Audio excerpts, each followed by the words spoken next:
Okay. Created much more easily and quickly than heap types. Okay. Means जसं हीपमध्ये आपण कोणत्या पण गोष्टी बनवतो. हीपमध्ये काय जातं आपलं रेफरन्स टाइपच्या व्हॅल्यू म्हणजे पॉइंटर्स झालं हे सगळं हीपमध्ये जातं आणि स्टॅकची एक कॉन्सेप्ट आहे. स्टॅकमध्ये काय जातं सगळे व्हॅल्यू टाइप्स म्हणजे जे तुम्ही व्हेरिएबल डिक्लेअर करून व्हॅल्यू स्टोअर करतो ते सगळं स्टॅकमध्ये जातं. याच्यामध्ये काय स्ट्रक्चर इझिली क्रिएशन करण्यासाठी इझिली क्रिएट होतो आणि हीपमध्ये स्टोअर होतो. And quickly than heap types. Heap types पेक्षा लवकर इझिली क्रिएट होतो तो. Using structure it becomes easy to copy the variables values on to the stack. ही स्ट्रक्चर जे पण बनवतो तो हीपमध्ये स्टोअर नाही होत, स्टॅकमध्ये स्टोअर होतो.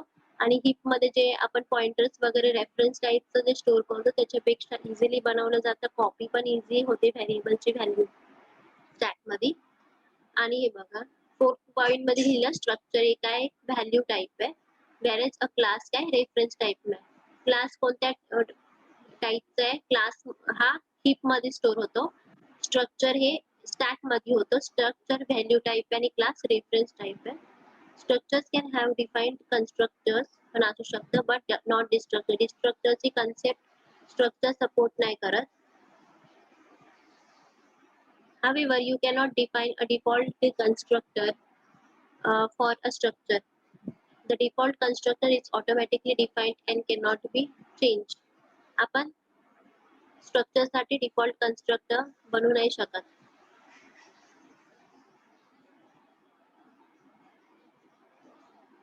ऑटोमॅटिकली ती डिफाईन होतेच आणि चेंज पण नाही होऊ शकत. नंतर structure members cannot be specified as abstract, virtual or protected. जसं तुमचा क्लास आपण स्टडी केलं तर क्लासमध्ये क्लास आपला ॲब्स्ट्रॅक्ट होतं. ओव्हररायडिंग करण्यासाठी आपण व्हर्च्युअल वगैरे यूज करायचं. तसं स्ट्रक्चर हे सगळं स्ट्रक्चरमध्ये कन्सेप्ट नाही आहे.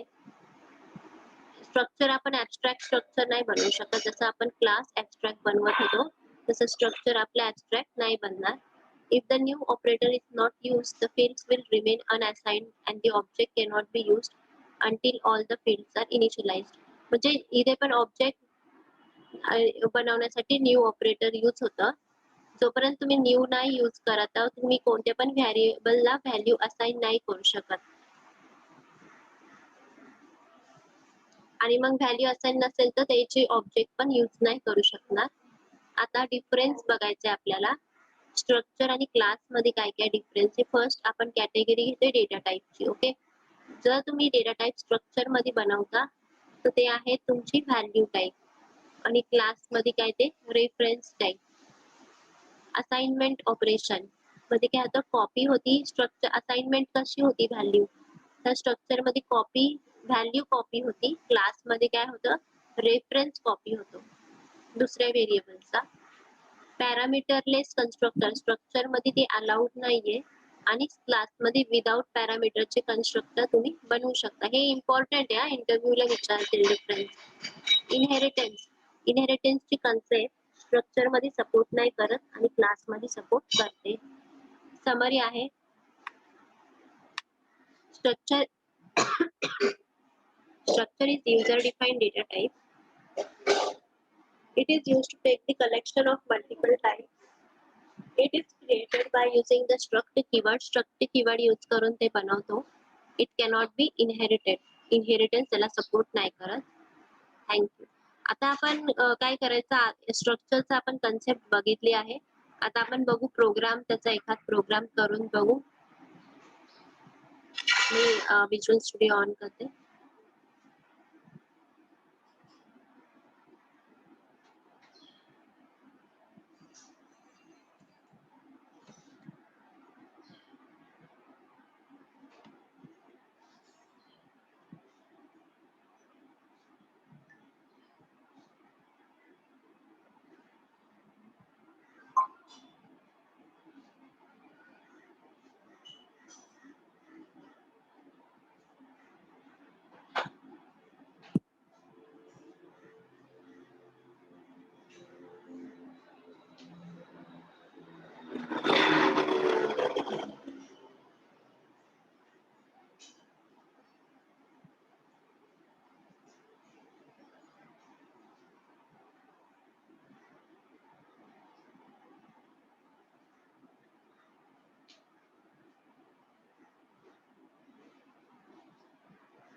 का नाही झालं स्ट्रक्चर एक्झाम्पल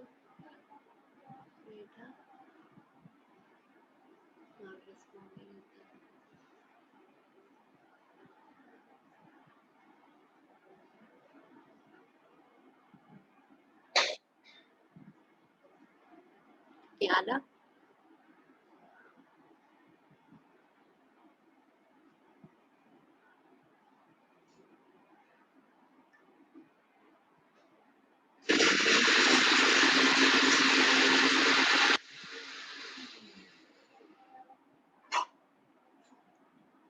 ठीक आहे सगळ्यांना स्क्रीन दिसते ना हो मॅम दिसते. हो मॅम दिसतंय. आता इथे येणार स्ट्रक्ट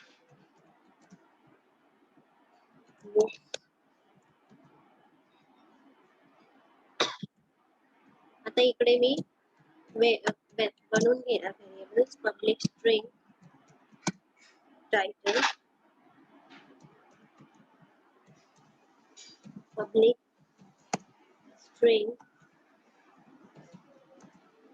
author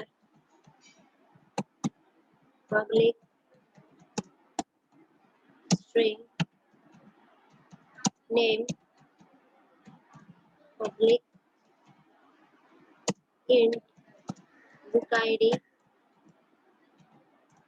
public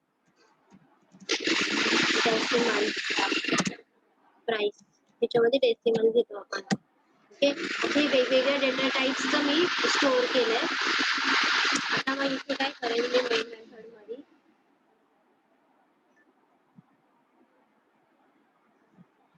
हे जे आहे माझं स्ट्रक्ट बुक हे मी कुठे करणार आहे डिफाईन हे क्लासच्या आतमध्ये नाही येणार हे चुकीचं केलंय हे कधी पण क्लासच्या बाहेर येणार ओके ते आपल्या क्लासच्या बाहेर आलं क्लासच्या बाहेर आपण स्ट्रक्ट बनवून घेतलं बुकचं डिफाईन केलं व्हेरिएबल्स आता याच्या मेन मेथड मध्ये आपण काय करणार एक मिनिट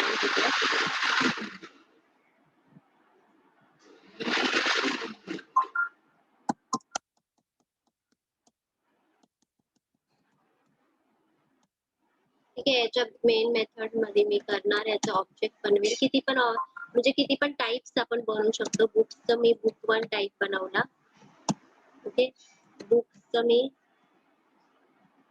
बुक 2 टाइप बनवते किती पण तुम्ही मल्टिपल बनवू शकता आता तुम्ही ऍक्सेस डायरेक्टली कसं करणार व्हॅल्यू सेट करायला बुक 1 डॉट पहिलं मी देते suppose author first one suppose author पण करू शकता किंवा बुक आयडी घेते book ID is equals to 101 ही इंटीजर व्हॅल्यू आहे बुक आयडी नंतर मी घेते बुक 1 डॉट बुक ऑथरचं नेम ठीक आहे पर्सनचं नेम कोणत्या पर्सनला द्यायचं आहे सपोज त्याचं नाव आहे ABC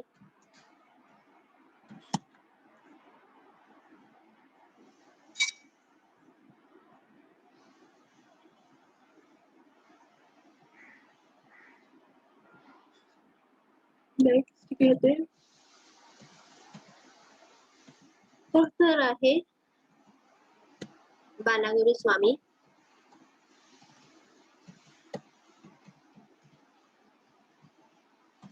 ठीक आहे आणि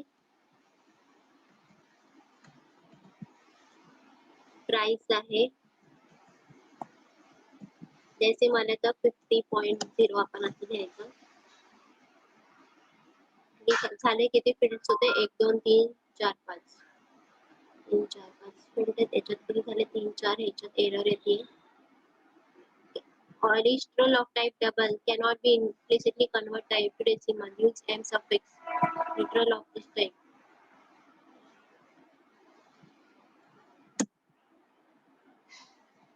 Okay, m suffix घ्यायला सांगितलं त्याने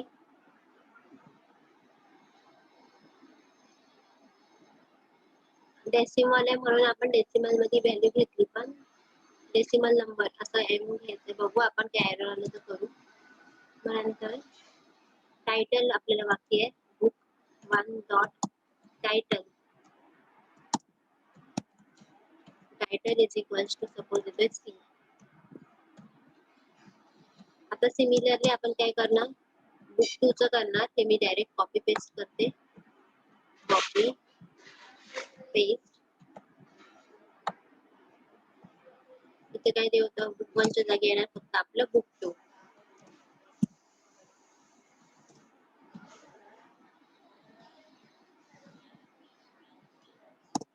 असं सेट करून घेतलं. इथे सपोज मी तिथे 102 फक्त आयडी चेंज करते.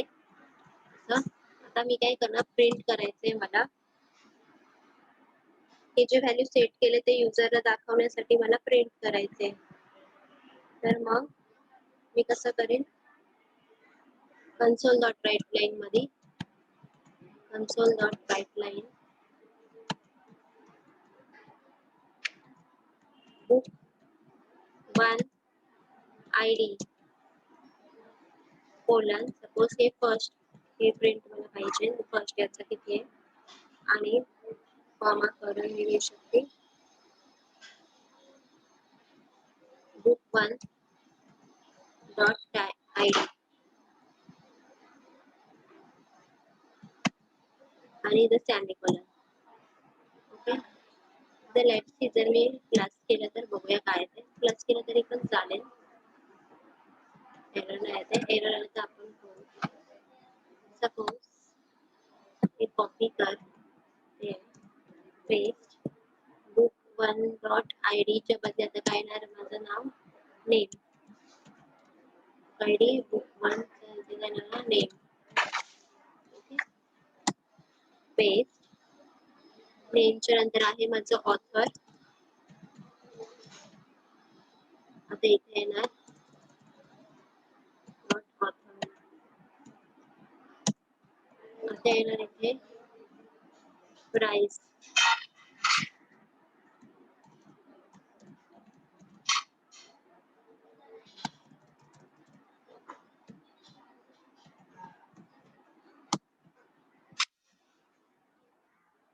आणि इथे येणार टायटल.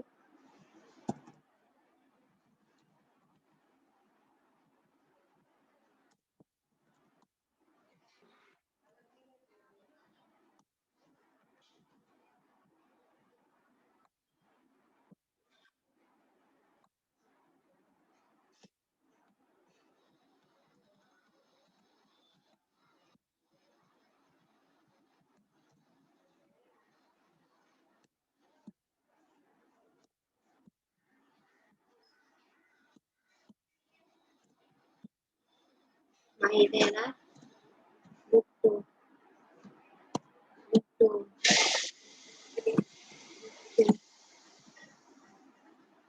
इथे येणार बुक 2 इथे येणार बुक 2. ओके. नाव आता सेव्ह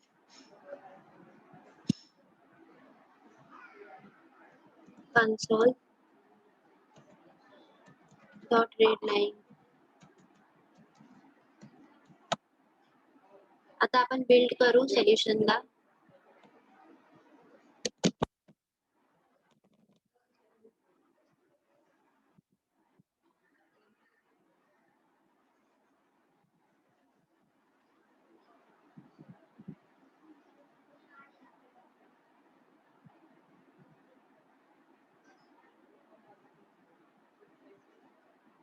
बिल्ड केलं. आता आपण एक्झिक्यूट करून बघू.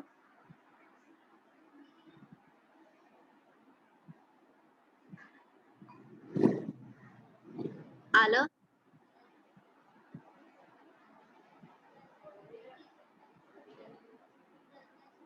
Book ID 101 book name ABC Balaguru 50 book टायटलचं पण आलं पण 00 दिसतंय. मग आपल्याला काय इश्यू आहे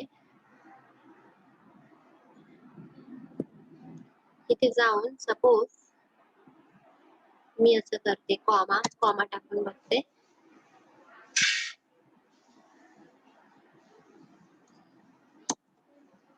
आता एवढे एक रन करून बघूया.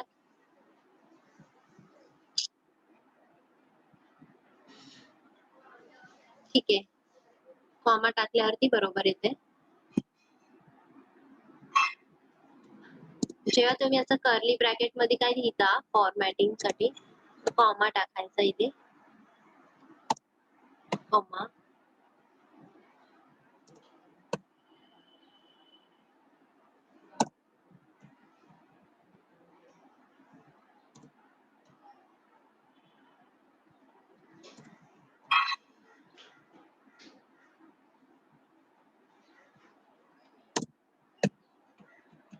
सेव्ह केला.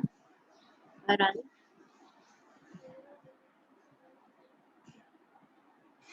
हे बघा, book ID 101, name ABC, author, price, title, परत आयडी, नेम आणि मग प्राइस, टायटल. ओके, आपला हा स्ट्रक्चरचा प्रोग्राम झाला. आता आपण नेक्स्ट स्टार्ट करू. Hello ma'am. हा बोला. हा मॅम, जो आपण सी मध्ये केला होता ना स्ट्रक्चरचा, हा हा त्यामध्ये आपण स्ट्रक्ट एम्प्लॉय घेतला. त्यानंतर जो डिफरंट आपण व्हेरिएबल घेऊ शकतो ना, जसं कॅर आणि इंट. हा हा, तो त्यानंतर इथे आपण त्याच्या खाली डिफाईन केला स्ट्रक्ट एम्प्लॉय ईएमपी. हा हा, म्हणजे त्यामध्ये आपण असं डिफाईन केलं होतं. आणि ह्याच्यामध्ये आपण कसं केलं की सी एका मध्ये क्लासचे दोन आणि ऑब्जेक्ट. हा सी मध्ये याचा म्हणजे सी मध्ये आणि सी शार्प मध्ये वेगवेगळं आहे पद्धत कोडिंग लिहायची. Okay okay. हा, आणि इंटरव्ह्यूला तुम्हाला स्ट्रक्चर विचारलं, काही पण विचारलं तर .NETच सांगायचं, सीचं नाही सांगायचं. नाही, पण यामध्ये कसं आहे की सी मध्ये जसं आपण दोन व्हेरिएबलचा परत एक वेगळा स्ट्रक्ट घेऊन ते डिफाईन करत होतो खाली, म्हणजे ते इम्प्लिमेंट करत होतो. तसं यात तसं नाहीये. हा, सी मध्ये पण स्ट्रक्ट जेव्हा बनवायचो आपण, हा कोणतं पण स्ट्रक्चर बनवलं सी मध्ये पण, तर त्याच्यामध्ये पण वेगवेगळ्या डेटा टाईपचे व्हेरिएबल्स आपण डिफाईन करत होतो. एक सेकंड मी ते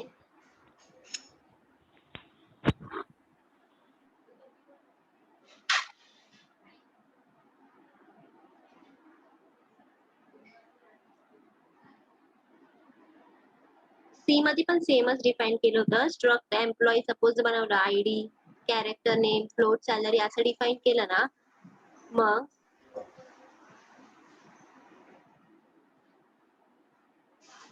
बनवायची पद्धत सेम होती. फक्त ते व्हॅल्यू जे पास करतो ना आपण त्याला, तर त्याचं ते वेगळं होतं. व्हॅल्यूज पास करायचं वेगळं होतं. फक्त जेव्हा स्ट्रक्चर बनवलं तर बाहेर आपण कसं लिहित होतो, ब्रॅकेट ओपन करून, याचं ब्रॅकेट जेव्हा ओपन आणि क्लोज होतं ना माझं स्ट्रक्चरचं इथे, तर इथे एक व्हेरिएबल आपण डिफाईन करत होतो E1, आणि नंतर आपण E1 डॉट काही पण व्हॅल्यू पास करत होतो. इकडे मेन इंट मेन मध्ये E1 dot title, E1 dot author अशी व्हॅल्यूज पास करत होतो. आणि इकडे कसे आपण मल्टिपल व्हॅल्यूज स्ट्रक्चरच्याच नावाचे बनवतोय. म्हणजे जे बुक्स हे स्ट्रक्चर आहे त्यातच व्हॅल्यू इथे आपण खाली बनवतोय. टाईप खाली टाईप बनवतो. सी मध्ये टाईप इथे डिफाईन करत होतो आणि डॉट करूनच सेट करत होतो व्हॅल्यू असे. समजलं? एमचं मिनिंग काय? काय? एम एम म्हणजे ते डेसिमल साठी सफिक्स, आपण डेटा टाईप डेसिमल घेतलंय ना प्राइसचं, म्हणून त्याच्यासाठी पुढे सफिक्स द्यायला लागतं एम. ती डेसिमल व्हॅल्यू रिप्रेझेंट करते म्हणून. ते जर नाही दिलं तर एरर येते. एरर येत होती ना आपल्याला मगाशी. हे बघा, मी तो एरर वाचा, एरर वाचा. प्रोग्राम शो लिटरल करतोय त्यामध्ये ना, एक मिनिट थांब. एरर मध्ये लिहिलं literal of type double cannot be implicitly converted to type decimal. Use an M suffix to create a literal of this type. जर तुम्हाला डेसिमल टाइपचं बनवायचंय तर एम सफिक्स वापरायचे, म्हणजे ह्याच्यानंतर एम लिहायचं आहे असं. मग तुमचं एरर जातं. आणि ह्याचा प्रोग्राम बघू काय.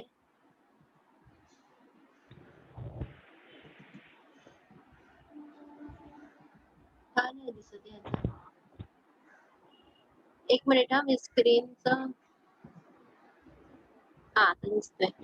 स्ट्रक्ट एम्प्लॉय कॅर हा नेम, मॅम, हा यामध्ये हा एम्प्लॉय, हा EMP फाईल, हा हा मॅम, यामध्ये हा जो स्ट्रक्ट एम्प्लॉय ईएमपी आहे ना, हा हा हा यामध्ये हे दोन कॅरेक्टर आणि इंट हे दोन व्हेरिएबल आपण घेतले ना, असं आहे. आणि मग ह्याला आपण खाली एम्प्लॉयचं आपण हे इम्प्लिमेंट ऑब्जेक्ट बनवलंय EMP, डिक्लेरेशन केले हा 5 इंट आहे. आणि खाली जा. तसंच आपण सी शार्प मध्ये असं नाही बनवत. सी सी शार्प शार्प मध्ये मध्ये असं नाही केलं डिक्लेरेशन आपण, नाही, डायरेक्ट एकाच डायरेक्टली. क्लासचे आणि जसं मल्टिपल त्याच्यामध्ये द्यायचं जरी दोन्हीचे असेल ना मेन मध्ये, तर डायरेक्ट सी शार्प मध्ये सोपं आहे सी पेक्षा. ओके. सी शार्प मध्ये सोपं, डायरेक्ट स्ट्रक्ट बनवलं आणि खाली त्याचं डायरेक्ट टाईप डिफाईन करून व्हॅल्यू सेट करू शकता. व्हॅल्यू तुम्ही फॉर लूप यूज करून पण जर सेट करायची असेल तरी पण चालते. फॉर लूप यूज करून पण हे व्हॅल्यू सेट करू शकता. जेवढ्या वेळा फॉर लूप घुमवणार तेवढ्या वेळा युजर कडून व्हॅल्यू घेऊन तुम्ही सेट करता येणार तुम्हाला, असं काही प्रॉब्लेम नाही. ठीक आहे, आता आपण नेक्स्ट टॉपिक स्टार्ट करू. Static keyword. उद्या लेक्चरला येताना जे आपलं कम्प्लीट झाले आज, स्ट्रक्चर वाला पार्ट कम्प्लीट झाला आज आणि आता स्टॅटिक कीवर्ड वाला पण पार्ट होईल. हे दोन्ही पण वाचून यायचे. उद्या मी ह्याच्यावरती क्वेश्चन सगळ्यांना विचारणार आहे, असं नाही की एकाच आन्सर करेन. सगळे लोक जे आन्सर नाही करणार त्यांना मी लेक्चर मधून रिमूव्ह करून टाकणार आहे. जसं आज मी कुणाला रिमूव्ह केलं होतं तसं जे कोणी आन्सर नाही करणार ते लेक्चर मध्ये रिमूव्ह होणार आणि प्लेसमेंटला पण त्यांना नाही बसून देणार. स्टॅटिक कीवर्ड मध्ये टॉपिक्स जे कव्हर होणार आहेत, फर्स्ट हे इंट्रोडक्शन पार्ट आहे. Second part is ma'am screen नाही शेअर झाली. नाही झाली, एक minute. First is introduction part आहे. Second static variable. थर्ड स्टॅटिकचे कोणते मेथड्स आहेत आणि क्लास अँड कन्स्ट्रक्टर स्टॅटिक कसं असणार ते बघायचं आहे. फर्स्ट आहे इंट्रोडक्शन मध्ये static is the modifier in C sharp. Static काय, जसं आपलं पब्लिक आहे, प्रायव्हेट आहे, प्रोटेक्टेड आहे, तसं स्टॅटिक पण एक मॉडिफायरच आहे जे आपले कुठे कुठे यूज होणार, कोणासोबत यूज होणार आहे, क्लासेस सोबत यूज होईल, व्हेरिएबल सोबत यूज होईल, मेथड सोबत आणि कन्स्ट्रक्टर सोबत यूज होईल. It is also applicable to properties, events and operators यांच्यासोबत पण ते ऍप्लिकेबल होऊ शकतं. To create a static members, okay, preceded its declaration with the keyword static. जर तुला क्लास बनवायचा आहे, व्हेरिएबल सोबत यूज करायचं, तर क्लासच्या पुढे काय लिहायचं, स्टॅटिक कीवर्ड. कोणताही व्हेरिएबल असेल त्याच्या पुढे काय येईल, स्टॅटिक कीवर्ड.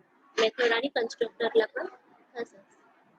आता नेक्स्ट पॉइंट मध्ये, when a member is declared static, it can be accessed with the name of its class directly. जसं मी अगोदर पण सांगितलं होतं, तर तुम्ही कोणता पण मेंबर म्हणजे जर तुम्ही कोणता पण व्हेरिएबल किंवा कोणती पण मेथड स्टॅटिक बनवली, म्हणजे स्टॅटिक कीवर्ड यूज केला व्हेरिएबल सोबत या मेथड सोबत, तर जेव्हा तुम्ही क्लासचा ऑब्जेक्ट बनवतात तर ते ऑब्जेक्ट बनवून त्या व्हेरिएबलला किंवा त्या मेथडला आपण कॉल नाही करू शकत.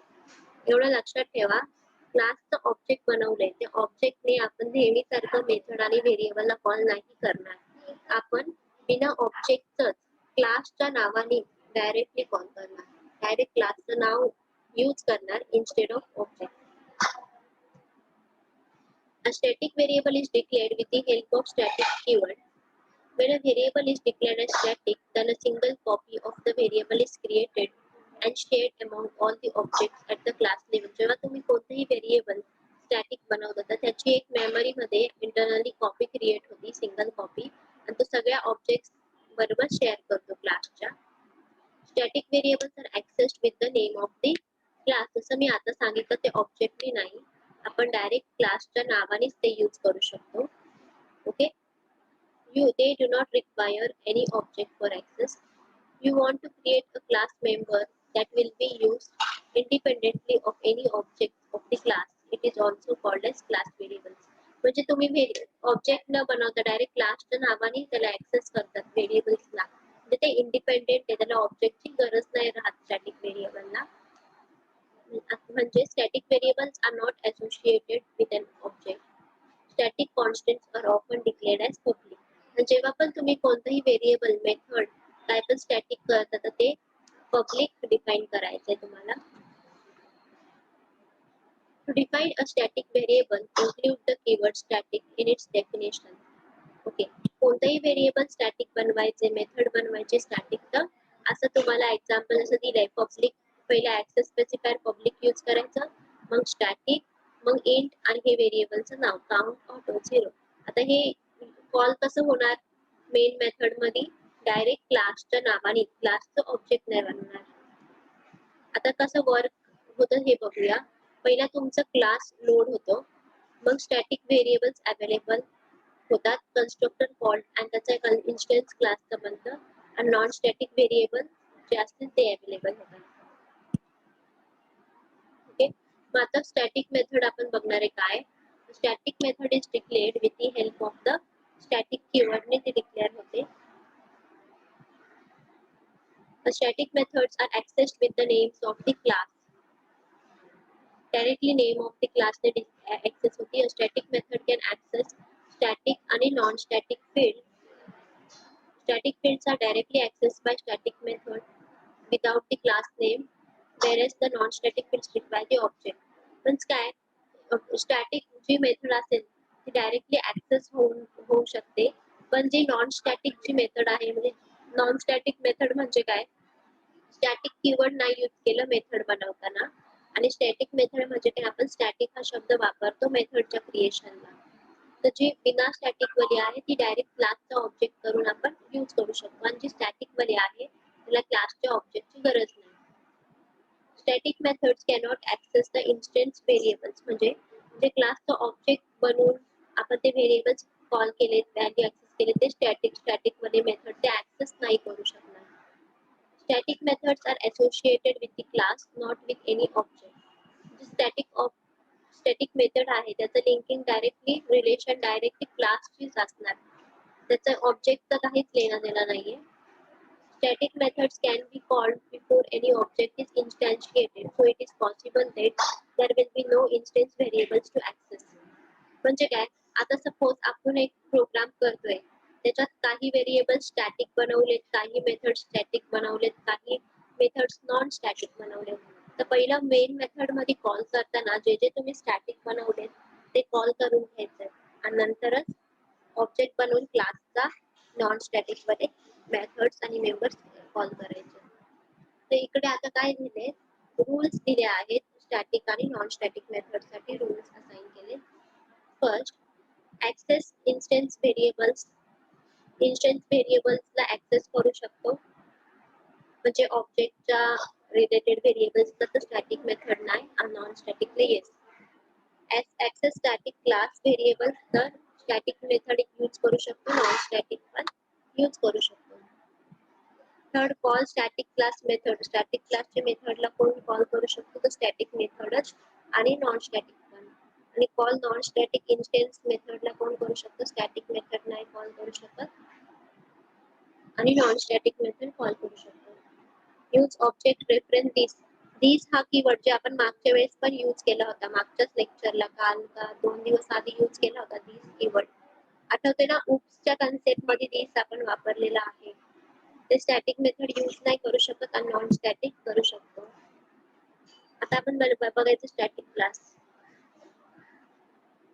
If you declare a static class is declared with the help of a static कीवर्डने आपण स्टॅटिक क्लास बनवतो.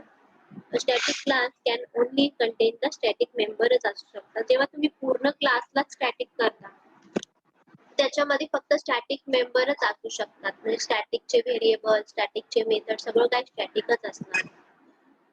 मग आपल्याला इथे परमिशन नाहीये, त्या क्लासचा ऑब्जेक्ट आपण बनवू नाही शकत. Means in short, static class काय होऊन जातो, सील होऊन जातो, म्हणजे त्या क्लासला तुम्ही इनहेरिट पण नाही करू शकत, त्याचा ऑब्जेक्ट पण नाही करू शकत. तर कसं बनवायचं स्टॅटिक क्लास, हे बघा इकडे दिलंय. स्टॅटिक क्लास ट्युटोरियल बनवलंय आणि इकडे एक व्हेरिएबल दिलाय पब्लिक स्टॅटिक स्ट्रिंग टॉपिक, त्याच्यात व्हॅल्यू असाइन केलाय स्टॅटिक क्लास, ही व्हॅल्यू असाइन केली. नंतर मेन मेथड बनवलंय. मेन मेथड मध्ये आपण काय करतोय, हा दुसरा याचा प्रोग्राम आहे, क्लास आहे दुसरा.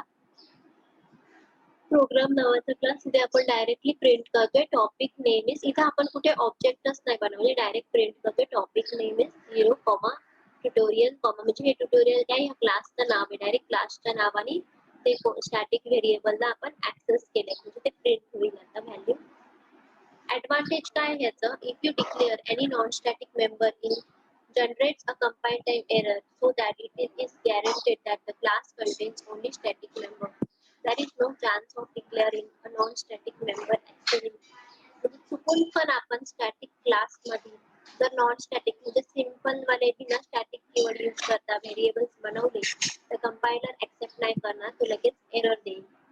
And second point, when you try to create an instance of static class, it again generates a compile time error because the static members can be accessed directly within class. म्हणजे तुम्ही त्याचा object पण नाही बनवू शकत, जरी तुम्ही object बनवला तर तरी तुम्हाला काय येईल, एरर येईल. ठीक आहे, आपण स्टॅटिक क्लास कसं बनवायचं पहिला प्रोग्राम करून बघूया, मग पुढे जाऊया. स्टॅटिक क्लासचा प्रोग्राम आहे.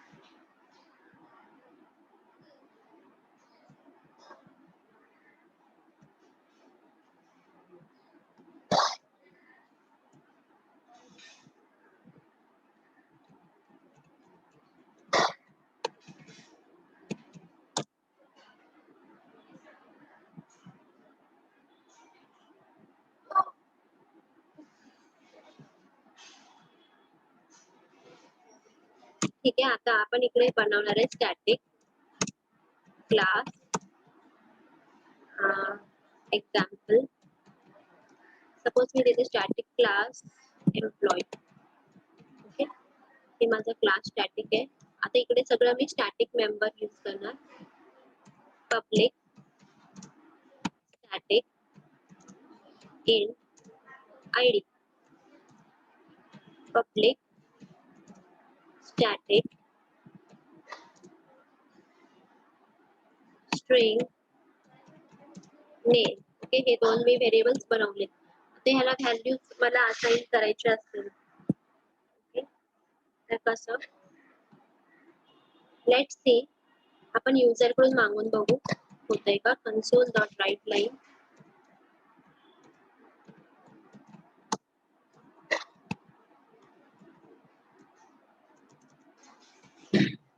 नाही, कन्सोल डॉट राईट लाईनचा इथे उपयोग नाही होणार. मग आपण डायरेक्टली आपण व्हॅल्यू असाइन करणार. ID is equals to 9.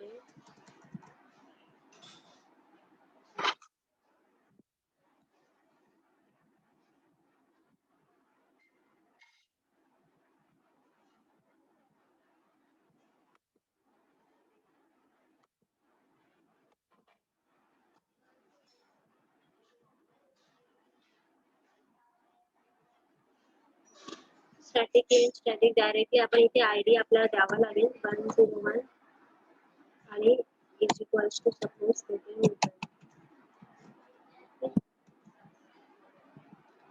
ठीक आहे. आपण इथे डायरेक्टली प्रिंट करू आता कन्सोल डॉट राईट लाईन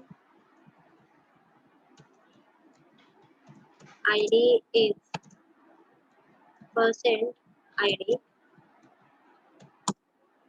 आता हे आयडी ला आलं हे म्हणजे डज नॉट एक्झिस्ट आलंय. मग काय येणार इकडे, डायरेक्ट आपण क्लासचं नाव येणार इथे एम्प्लॉई डॉट. आलं आयडी. ठीक आहे. आता console dot write line name is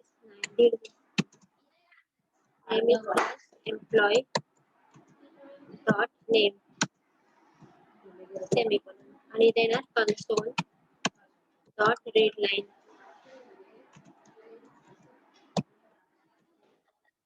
आता हे आपण एक्झिक्यूट करून बघू काय आहे ते आउटपुट. हे तुम्हाला दिसते स्क्रीन आउटपुटचे आयडी आले आणि नेम पण आले.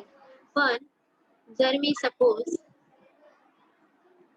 ह्याच्यामध्ये स्टॅटिक माझा हा क्लास आहे पूर्ण, तर मग मी ह्या स्टॅटिक सपोज काढते इथं आणि सेव्ह करते आणि तर मी बिल्ड करते सोल्युशनला, तर मला लगेच ते एरर शो करू शकतं.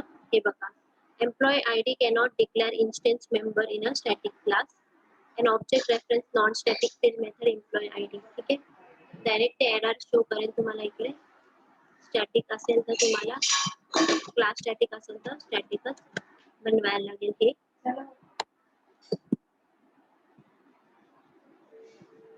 जर सपोज तुम्हाला युजर कडून व्हॅल्यू घ्यायची असतील तर काय करायचं आपण,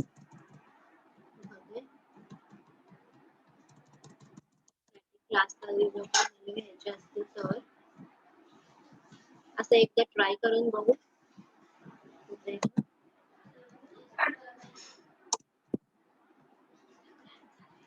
इथे आपण प्रिंट करू console dot write line please enter ID.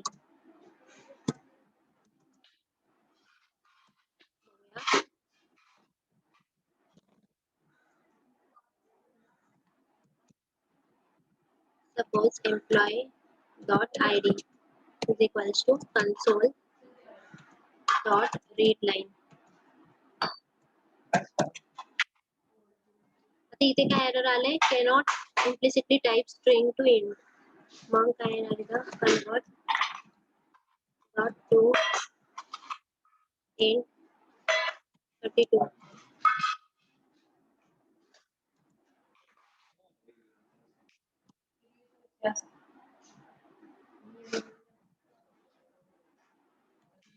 console dot right line.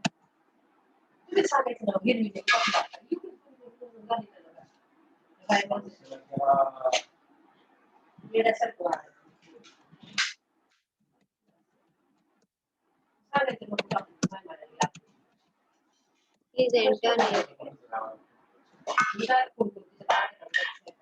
Employee dot name is equal to console dot readline.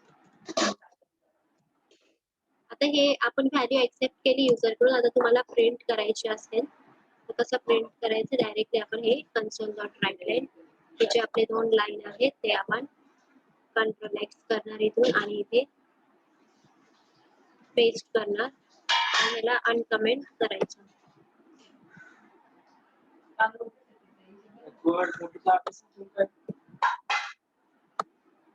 Select केलं आणि अनकमेंट. ठीक आहे, save extract. Enter the ID 101. इथे युजर कडून मागितली 101. एंटर नेम सपोज आणि ते print होऊन येईल. समजलं सगळ्यांना हे? Yes ma'am. काय डाउट्स? नो. आता नेक्स्ट आपण ऍडव्हान्टेज झाला. आता नेक्स्ट बघणार आहे static constructor. Static constructor is declared with the help of a static कीवर्डनेच आपण जसं क्लास बनवलं वगैरे तसंच कन्स्ट्रक्टर पण स्टॅटिक बनवू शकतो. Static constructor has to be invoked only once in the class and it has been invoked during the creation of the first reference to a static member in the class. म्हणजे एकदाच आपण ते बनवू शकतो static constructor. And कधी बनवू शकतो? जेव्हा तुम्ही फर्स्ट रेफरन्स बनवाल स्टॅटिक मेंबरला, रेफर फर्स्ट मेंबरला कराल तेव्हा. आता स्टॅटिक कन्स्ट्रक्टर बाय डिफॉल्ट कन्स्ट्रक्टरची कन्सेप्ट काय, आपण सगळे व्हेरिएबल्सला व्हॅल्यू इनिशियलाइज करतो. तसं स्टॅटिक कन्स्ट्रक्टर पण काय करेल, स्टॅटिकचे जे मेंबर असतील व्हेरिएबल त्यालाच व्हॅल्यूज इनिशियलाइज करेल आणि एकदा एक्झिक्यूट होईल. पॉइंट्स काय remember, it can't be called directly. when it is executing then the user has no control. तो डायरेक्टली कॉल नाही करू शकत आपण. जेव्हा एक्झिक्यूट होताना आपला काही कंट्रोल नाही असणार त्याच्यावर. It does not take access modifiers or any parameter. म्हणजे कोणतेच access modifier तो घेत नाही कन्स्ट्रक्टर स्टॅटिक वाला किंवा पॅरामीटर पण नाही घेत. It is called automatically to initialize the class before the first instance is created. Object creation च्या आधीच तो ऑटोमॅटिकली कॉल करून इनिशियलाइज होतं व्हॅल्यूज. लिमिटेशन काय आहे स्टॅटिक कीवर्डचं?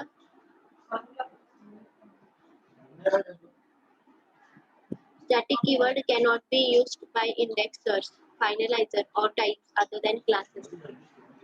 Static keyword कोणासोबत यूज होतं? क्लासेस सोबतच यूज होतं.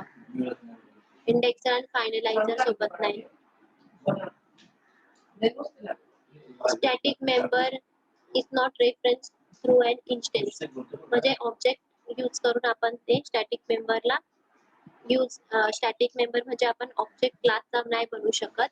आणि जर स्टॅटिक क्लास असेल तर ऑब्जेक्ट न यूज बनवता आपण ऑब्जेक्ट बनवू नाही शकत. आणि जे स्टॅटिकचे व्हेरिएबल्स आहेत त्यांना बाय ऑब्जेक्ट आपण कॉल नाही करू शकत. त्याला डायरेक्ट आपल्याला क्लासचं नाव यूज करावं लागतं. In C Sharp, it is not allowed to use this to the reference static member or property accessors. These keyword आपण यूज नाही करू शकत. In C Sharp, if static keyword is used with the class, then the static class always contains. एकदा एखादा class जर static बनवला तर त्याच्या आतमध्ये आपण स्टॅटिकच व्हेरिएबल्स वगैरे सगळे आपण डिफाइन करू शकतो, नॉन स्टॅटिक मध्ये नाही. समरी काय, static is the modifier in C Sharp which is applicable for the following classes, variables, methods आणि constructor. ओके, ते आपण क्लासेस, व्हेरिएबल्स आणि मेथड आणि कन्स्ट्रक्टर सोबत यूज करू शकतो स्टॅटिक हे keyword. Static variables and methods are directly access to class name. कसं यूज करायचं स्टॅटिकचे व्हेरिएबल, डायरेक्ट क्लासचं नेम घेऊन. स्टॅटिक क्लास कंटेन्स काय, only static members. Static class मध्ये फक्त स्टॅटिकचे मेंबरच असतील, नॉन स्टॅटिक नाही. आणि स्टॅटिक कन्स्ट्रक्टर यूज होतं इनिशियलाइज फक्त करतो स्टॅटिक मेंबर्सला. समजलं इथपर्यंत सगळ्यांना? Yes. हा हो. बाकी अक्षय वीर वगैरे काही डाऊट आहे त्यांना? हॅलो अक्षय वीर. नाही, डाऊट नाही. मॅम, हा आपण कन्वर्जन 2 टाईपने करतो ना, इम्प्लिसिटली आणि एक्सप्लिसिटली हा कन्वर्जन. तर हा म्हणजे कन्वर्जन करतो ते आपण ह्याच्यासाठी जेव्हा आपण कन्वर्ट टू लिहितो ना इन 32 हा, त्याला ते कन्वर्जन बोलतो एक्सप्लिसिटली झाले ना. एक्सप्लिसिटली. हा, इम्प्लिसिटली म्हणजे आणि मग एक्सप्लिसिटली कसं करतो? ते कन्वर्ट टू आणि पार्स मेथडने ना. काय? कन्वर्ट टू करतो ते एक्सप्लिसिटली ना. आणि मग इम्प्लिसिटली काय? तेच माहित नाही.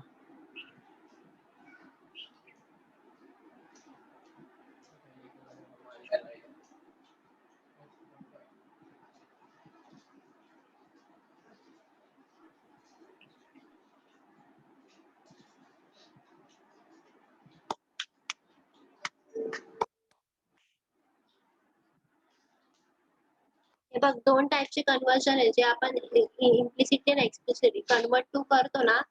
तेच ते काय आपलं जसं तू सांगितलं इम्प्लिसिटली म्हणजे कसं इंटू डबल इंटिजर आहे.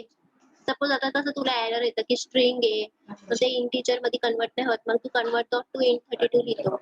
सपोज तुला इंटिजर व्हॅल्यूला डबल ला करायची आहे तर तू कन्वर्ट टू डबल लिहिणार म्हणजे स्मॉल टू लार्ज. पण जर तुला डबल टू इंटिजर करायचा असेल ओके तर म्हणजे लार्ज टू स्मॉल जेव्हा आपण करतो ना तेव्हा त्याला एक्सप्लिसिट बोलतो. एक्सप्लिसिट कन्वर्जन मध्ये आपण डायरेक्टली कसं लिहितो, सपोज एखादी व्हॅल्यू अशी असेल, दाखवते तुम्हाला. सपोज आता हा क्लास स्टॅटिक आहे, ठीक आहे, इकडेच दाखवते. पब्लिक सपोज असं असेल तुमचं पब्लिक स्टॅटिक डबल ई असेल which equals to 5.0 ओके असं असेल तर मग आता तुम्हाला त्याला इंटिजर मध्ये कन्वर्ट करायचं आहे इंट आय. ओके तर मग आता इकडे variable public static int I मध्ये कन्वर्ट करायचे तर कसं करणार? आता लार्जर टू स्मॉल करतोय ना आपण, तर मग I is equal to directly इथंच असाइन करायची ती व्हॅल्यू. डी करायचं का डायरेक्ट? हे बघा आय ना. Equal to D. नाही असं करायचं आय इक्वल्स टू इथं असं ब्रॅकेट मध्ये लिहिणार इन आणि मग इथे लिहिणार डी.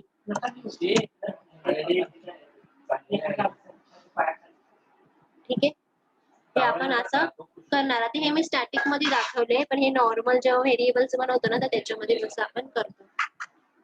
समजलं आता? हो, समजलं. ठीक आहे, उद्या सगळं हे तुम्ही करून या. उद्या मी ओरली विचारेन तुम्हाला सगळे कॉन्सेप्ट. आता मी अटेंडन्स पहिले द्या तुम्ही सगळे. वेट.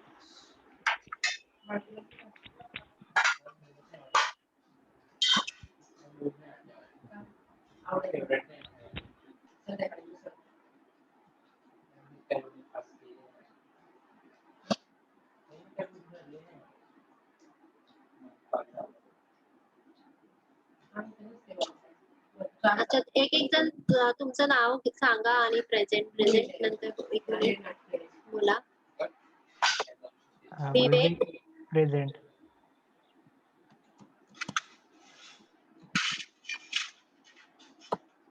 शुभम थोरात प्रेझेंट.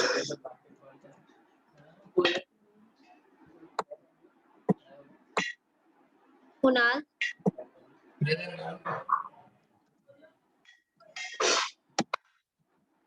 शुभम वाघ प्रेझेंट. शुभम थोरवे प्रेझेंट. अक्षय वीर प्रेझेंट.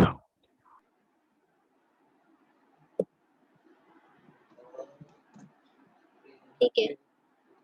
म्हणजे सेम टायमिंगला लेक्चर आणि ते सगळं कम्प्लीट करून आणा. रिव्हिजन करून आणि असाइनमेंट ज्यांनी दाखवली नाही यश सगळे शुभम त्याच्यातलं एक शुभमचा सॉफ्टवेअरचा काही प्रॉब्लेम आहे